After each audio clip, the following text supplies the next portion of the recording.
Hi guys. This is a bit of an unusual situation, but welcome to my home office here.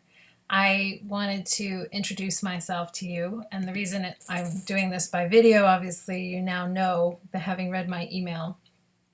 having read my email, that as much as I was hoping to be with you as normal at the very beginning of the semester, I can't be because I have been chosen to serve on a trial jury at Suffolk Superior Court in Boston, and the trial is going to last for about 10 to 15 days. It started on Friday after a 5-day selection process, and that means I probably will not be with you until possibly the end of January, and if not then the end of the first week of February. So the person who's sitting over there or over there is Professor Erica Zimmer, and she is going to be teaching you until I can step in. She's a very capable instructor, and you're in great hands until I arrive. And just to kind of give you some idea of how we're organizing this, because it's an extremely unusual situation, the class policies will remain all the same, and I will be grading the work as usual when I finish my long day in court, and I'll be giving you back comments on your work, and you'll be graded by me the entire time. She will be holding an office hour so that you can talk to her if you have questions, and I'll also be holding 2 office hours a week on a fluctuating schedule depending on the court. I'll let you know a week in advance. And I very much hope that some of you guys can just come around and drop in and say hi so that we can get to know each other, because we're not going to be able to do that right away in the classroom. But it'd be great to see some of you, even if you have nothing to talk about or no questions. Just pop in, say hi, introduce yourself to me.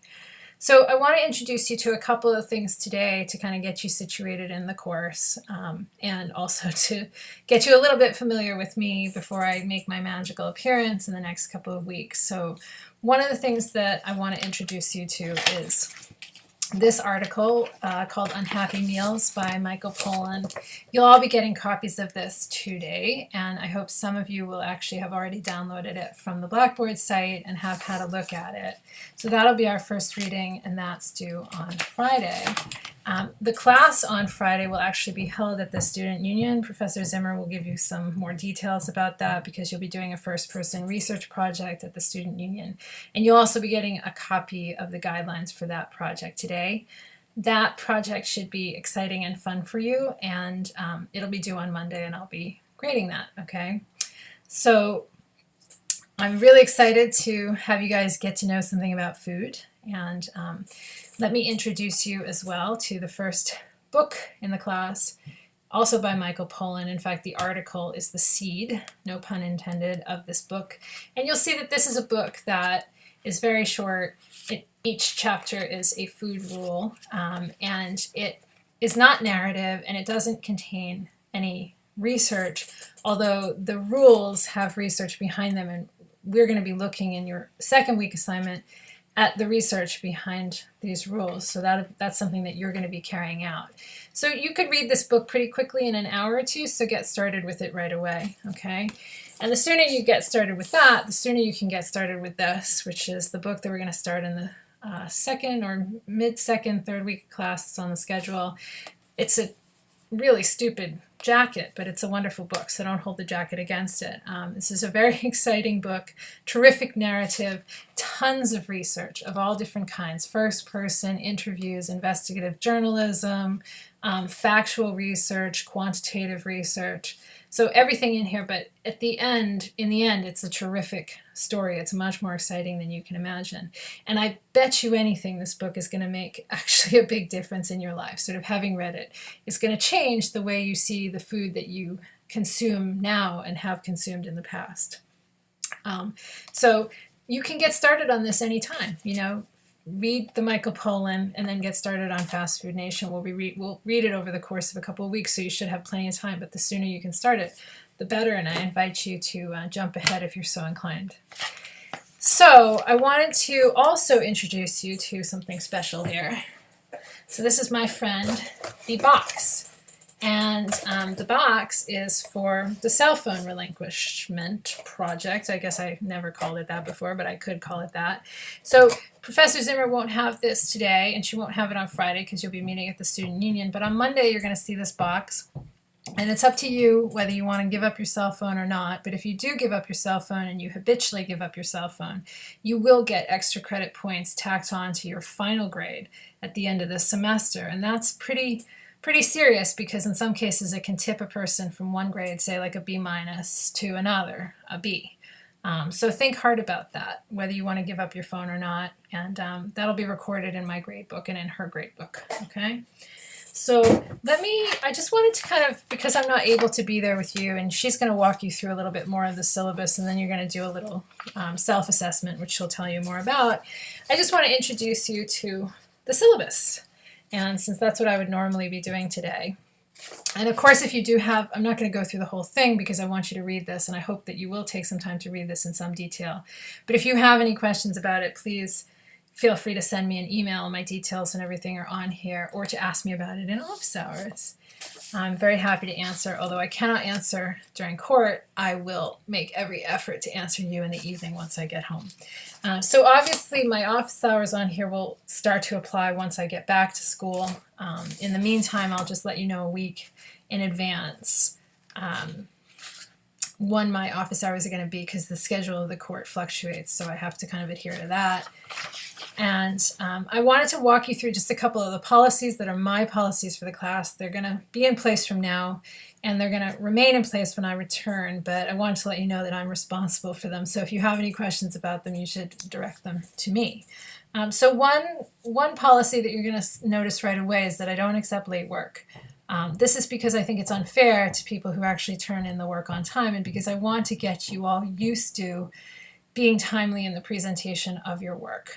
So I don't have a calendar that says if it's 3 days, you get this many points off, or none of that. Basically, if the work is late, within 24 hours, I will take it. I will give you a little diminishment on the grade to represent that you've had a little bit more time to do that work.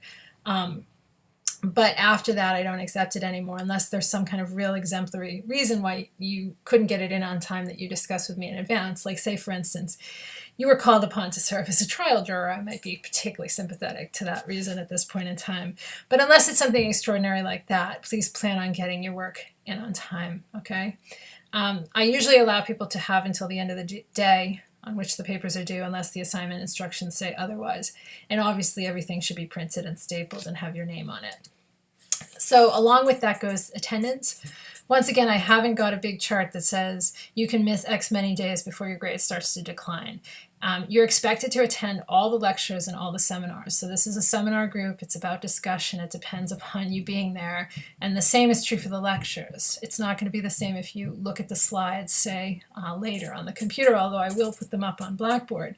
But it's not the same thing as actually being there and attending and learning something in the presence of other people. So you are expected to attend all of these. If there is some exemplary reason, you're very ill, you've been summoned as a trial juror, why you cannot attend, then please discuss that with me in advance so that I'm aware of it and I know which class you're missing and why you're missing it. So I also devoted a couple of paragraphs on this page 2 of the syllabus to try to kind of lay out for you the difference between plagiarism and scholarship. And I'm sure you've heard the term plagiarism before. It is an academic offense, and I will certainly report any instance of it in my class to the dean's office right away. Basically what plagiarism is theft. It's theft of another person's words or another person's ideas. And it's always concealed because we always hope to hide theft so that we can pass those things off as our property when in fact we've stolen them. It's true of intellectual property just as it is of physical property like an iPod or a car. And you know that this is not permissible. Now, scholarship, on the other hand, which is what I'm encouraging you to do in this class, is the encouraged and acknowledged borrowing of another person's words or ideas. So you borrow, you use, but you acknowledge that. And the way in which you acknowledge that is through a conventional form of citation. So quotation marks, parenthetical citation, footnote citation. And you should have a manual, a guide to the Chicago style that we'll be using in the class this semester. That's just the format, but the citation is the acknowledgement, like, hey, this belongs to this person and I borrowed it from them. And that really shows that you've done scholarship, that you've done some research, that you've looked into things, and that you're starting to learn the whole field, the material, right? So say I borrow something from Fast Food Nation, I'm familiar with the writings of Eric Schlosser, I'm familiar with this book, and I want to show you that because I want to show you my scholarship as well as my own ideas, and you're going to work this into your own ideas and your own original thinking. But part of being a scholar, part of being a student, is working other people's ideas and words into your own, but openly, and always acknowledging. And if you're in doubt about whether you should or shouldn't, acknowledge something you probably should, because that doubt signifies to you that you have borrowed something. So you just saw Murphy, my dog, one of my dogs, walking around in the background. He's getting hungry. He wants his dinner, so he wants me to get through this. So vis-a-vis cell phones, back to cell phones, and of course I'm happy to answer any questions when I return about plagiarism and scholarship. Please familiarize yourself with the college's policy, and we can talk about that a little bit more. And if you have questions right away, come to office hours, introduce yourself so that we can meet each other, and then I can talk to you about it in person, which I would love to do. So your cell phone, you can keep it. It's up to you whether you want to relinquish it and get the extra credit points, or whether you don't want to relinquish it and get no extra credit points. But if you keep it, it's got to be off. I don't want it buzzing in your pocket. I don't want you patting your pocket.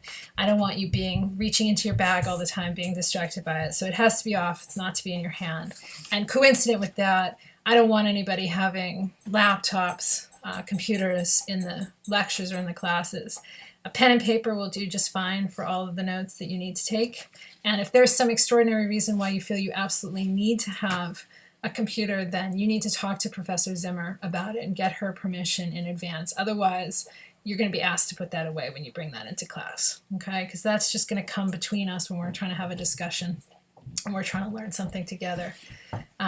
So obviously you'll probably have learned by now, because at least on the front page of the syllabus and there's a big picture, that the first part of our class is about what I call food wars. So these are kind of contested subjects in nutrition. Actually, as we get a little bit closer to this, I think you'll see that almost every subject in nutrition is currently contested in one way or another. The second part of the course is about Freakonomics, which is a pun on economics. It doesn't really work as a pun because economics and Freakonomics are not coincident in the way that they think. But anyway, it's a good attempt at a pun. But I'm going to talk to you a little bit later, like when I come back, about what Freakonomics is and what's going to happen when we change direction in the course. But in this part of the course, we're going to be concentrating on these food wars. And there are basically 8 subjects that are going to come up when we think about the most contested subjects in food. And they are sugar, salt, fat, carbs. You're probably already familiar with all of these, right? Protein, so meat, vegan, that sort of thing. What kind of protein? What's good? Macronutrients, might not be so familiar with that, but actually sugar, salt, fat, carbs, and protein all fall into one of those 2 categories. And then the question of organics and GMOs, or genetically modified organisms. So those are going to be our big battles. But we want to think about all these things in nutrition, and we're going to be thinking about food kind of more largely, like where does it come from? How do we find stuff out about it? So it's, we all care about food because we all eat. So some of us care too little, some of us care too much, and, it's like Goldilocks. Some of us care just the right amount, but everybody cares. And so this is going to get you thinking a little bit more intensely about it. And I think thinking about stuff that you already think about, that you already care about, even if you don't quite know that you do. So please make sure that you do have the books, at least for the first half of the course, hopefully for the second as well. There's only 2 required books. There are some optional books that I listed because I believe in them. I think they might help you with your research and certainly help you if you're interested. But at a bare minimum, you should have these 2, okay? And there's one other book, Sugar, Salt, Fat, which you should be in the process of getting, although we're not going to start that till later. But it's always a good idea to have the books lined up for the whole semester. So just in terms of the assignments, you're going to have a first-person research. You're going to meet at the Student Union this week, and you're going to carry out that first-person research at that time, although you can always go back over the weekend and supplement it. In advance of that, you're going to be doing some research on the web at the USDA's Food Guidelines website, which is now called Choose My Plate. It's kind of another stupid name, if you ask me, since choose there should be applied to you, the actor, rather than the USDA. But anyway, I guess you see what they're getting at. So I want you to the link is on our Blackboard site, which I hope you all have up and have had a look at by now, and you're going to be needing to look through that quite a bit in the course of the semester, so please get used to doing that. But I want you to go to that website. There is a special section for college students, which I hope that you will discover. I think I also linked to it. Go to that website and do a little bit of preliminary research in advance for class to kind of think about what are the guidelines that are being given to me here, because I want you to have those guidelines in mind when you carry out that research project. So you'll do that on Friday. And the writing for that will be due on Monday, okay? And once again, I'll be grading all your assignments, so even though you don't see me, your paper will get submitted to me and I'll give it back to you with comments, hopefully in a week's time. So the other big assignments in the class are the 2 research papers, 1 per 8-week unit, although there's constituent parts. So there's a preparatory part 1 and a preparatory part 2 for both research papers. And so please familiarize yourself with this on the syllabus, and then if you have questions about it, come and ask me, and you'll get all the guidelines and stuff well in advance, so you'll know what each of these parts is meant to be and how it's meant to lead into or to culminate in the final paper, how it's meant to lead up to and culminate in the final paper. So that'll be something that you're well aware of by the time you have to do it, and we'll really be starting that. The guidelines will be posted for the first research paper in the 3rd week of class. So hopefully I'll be back with you then, or I'll be close to being back with you. The other thing for part 2, besides another first-person research, so you get a taste of that right away, and then we'll be doing another one of those later in relation to the Freakonomics part of the class, you're going to just do an in-class presentation on your research question and how you answered it or intend to answer it. So that'll be much later in the semester. The grading is all laid out in this handy little chart, so you can have a look at that. Check my math, make sure it adds up to 100%. I think it does. There's no quizzes, there's no exams. Everything that you are graded on this semester, your whole grade will reflect your writing. And your writing will also reflect the quality of your research. So whenever you have a written assignment for this class, put your all into that assignment, because that is going to basically be your whole grade. And even the participation grade is going to include the little assignments that are due for class, okay? So if you don't see those listed explicitly in the grading, that's because they're included in that participation grade. So again, please make sure that you get the books, at least for part 1 right now, the required books on the reading list, and you can get started with those. And then this is the detailed class schedule, so please make sure you have a close look at this. You might want to talk about this with Professor Zimmer today. You should be starting to read Unhappy Meals, the article that you'll be given today. Your Friday class will be at the GSU. You're going to need to do that research writing project there, but you'll do the writing over the weekend and you'll turn that in on Monday. And then instead of having a lecture that Monday, we'll be watching a film called Food Incorporated. There's going to be a few other movies that I'm going to require you to watch throughout the semester. This is an excellent documentary. Eric Schlosser, the author here, and Michael Pollan are both featured in it, so you'll have some context for kind of who these people are and why they matter to the world of thinking about food and nutrition. But it's an excellent documentary. You'll finish that in class on Wednesday. You're going to do a food rule project, which you will also be writing up. So you're going to choose one of these rules and you're going to do some research on it. Like I said, the research isn't in the book. The research is in the rule, and you got to figure out what it is. So you're going to find some stuff out about it. And you'll also have a lesson in Mugar Library, and you should be ready to ask the librarian, hey, I'm researching a food rule. How would I start? What would I do? How would I find out something about this rule? Its background, its history, is it valid science? Is it culture? What is it? So be prepared to have a question in mind, and you'll be submitting that on Friday. And then in the 3rd week of class, when hopefully I might be back with you, but I may not be back until the end of that week, you'll have somebody, we're going to have a guest lecture from a program which some of you may have heard of, but probably many of you haven't.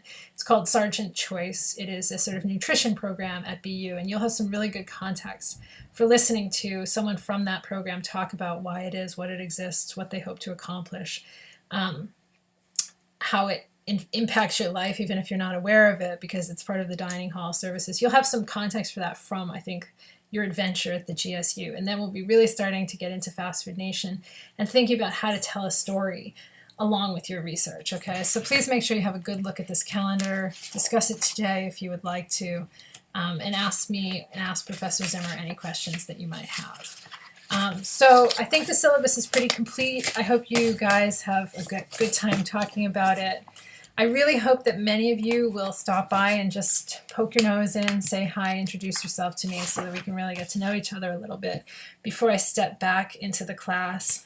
And I most of all hope that you really prosecute your research and you enjoy your adventures into the world of food. I'm very sad that I'm not going to be able to get to be with you at the GSU for this assignment, which I was so thrilled to have thought about participating in along with you, but now I won't get to do that. Perhaps I'll do it on my lunch break at the courthouse. I hope you all understand. I'm sure some of you have had a jury summons before, and you probably haven't even had to show up at the courthouse. But I hope you all understand that it's part of our participatory democracy. It's our constitutional right to have a trial and a verdict that's issued by an impartial jury of our peers. So it's actually a big honor to serve in this capacity, although it definitely puts a little bit of a constraint upon one's life, and it's not something that I was expecting. It was a very long selection process. The selection process took itself 5 days, and hundreds of people were gone through, and how the decisions were made, I'm not quite sure, but I'm very, very proud to serve in my capacity as a juror, although I'm very, very sad that I won't get to be with you guys for the next couple of weeks. But again, I will be around on my office hours, so I do encourage you to come by, and I hope you understand the reasons why that I can't be with you right away. You're in excellent hands with Professor Zimmer, and she's going to lead you today through any questions that you have about the syllabus and anything else you want to talk about in it or about the books, about the assignment. And she's even going to have you do a little bit of a project today, so she'll talk to you about that, and she'll get you through that. So she's a great teacher, and you're lucky to have her, and I really look forward to being with you guys when I can be there. So I hope you all understand, and good luck at the GSU. Look forward to reading your work and to meeting all of you soon. Okay, see ya.